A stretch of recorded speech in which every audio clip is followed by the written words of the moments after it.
¿Qué es el programa cubano de parol de reunificación familiar? ¿Cómo funciona y qué categorías pueden acogerse a este programa?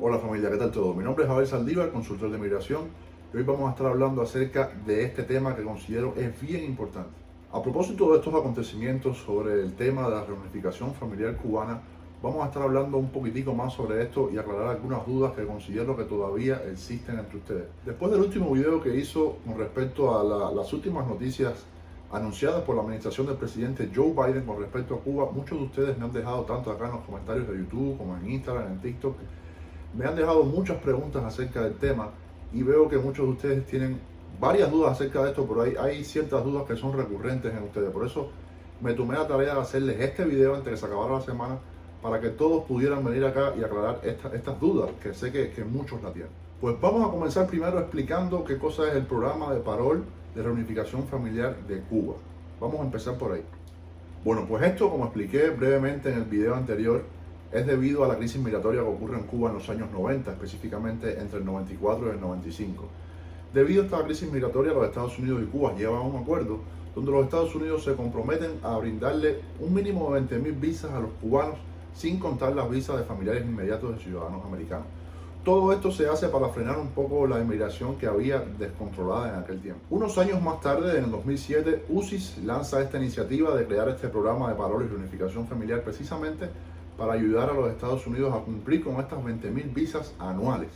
Ahora, ¿cómo funciona este programa exactamente? Pues bueno, digamos que usted quería reclamar a su hermano que estaba en Cuba. Normalmente este tipo de peticiones de un ciudadano americano pidiendo a su hermano, categoría F4, demora un promedio de 12 a 15 años normalmente. Pero ¿qué pasa? Este programa le daba la oportunidad a ustedes en un periodo relativamente corto de tiempo, digamos 2, 3, 4 años, en poder traer a su hermano con un parol de Cuba hacia acá, hacia los Estados Unidos.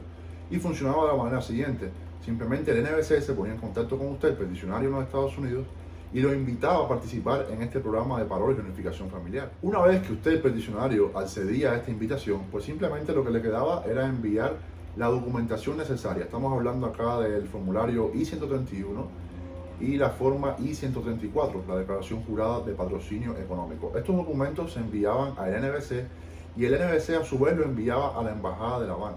Ahora, el familiar suyo, en este caso su hermano, iba a la entrevista en La Habana y si todo estaba bien con respecto a su documentación, por ejemplo, también no tenía ningún tipo de delito, todo estaba bien, pues simplemente le otorgaban el parol a él y a su familia. Y en aproximadamente unas 5 o 6 semanas se les entregaba toda la documentación de viaje y podían venirse hacia los Estados Unidos a esperar el resto de su proceso acá.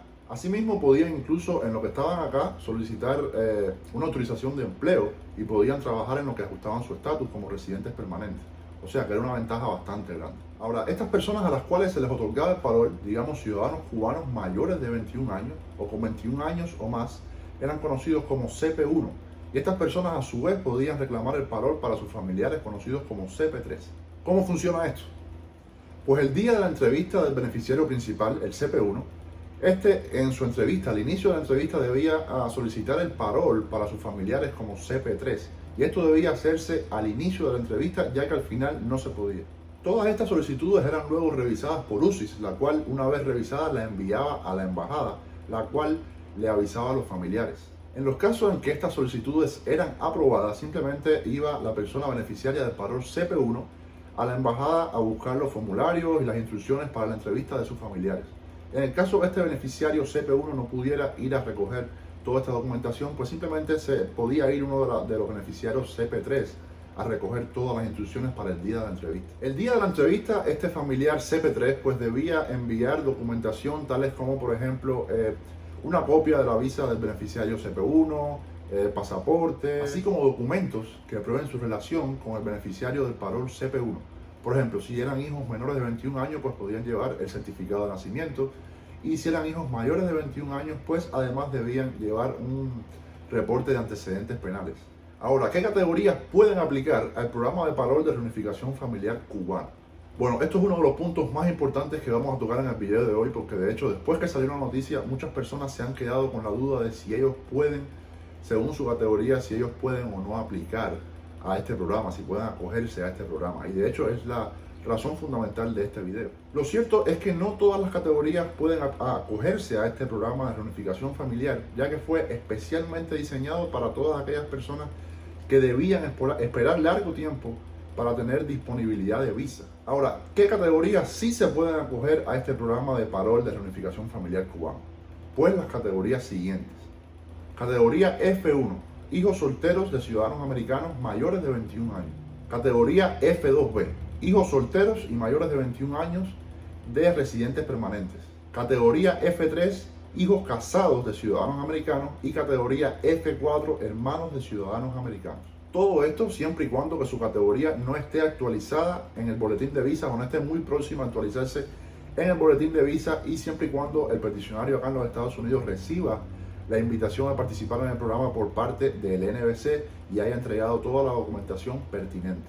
Ahora, ¿cuáles son las categorías que no se podrán acoger a este programa de parol y por qué? Básicamente son las categorías inmediatas. Aquí estamos hablando de categoría IR1, IR2, IR3, IR4, IR5 y además categoría F2A.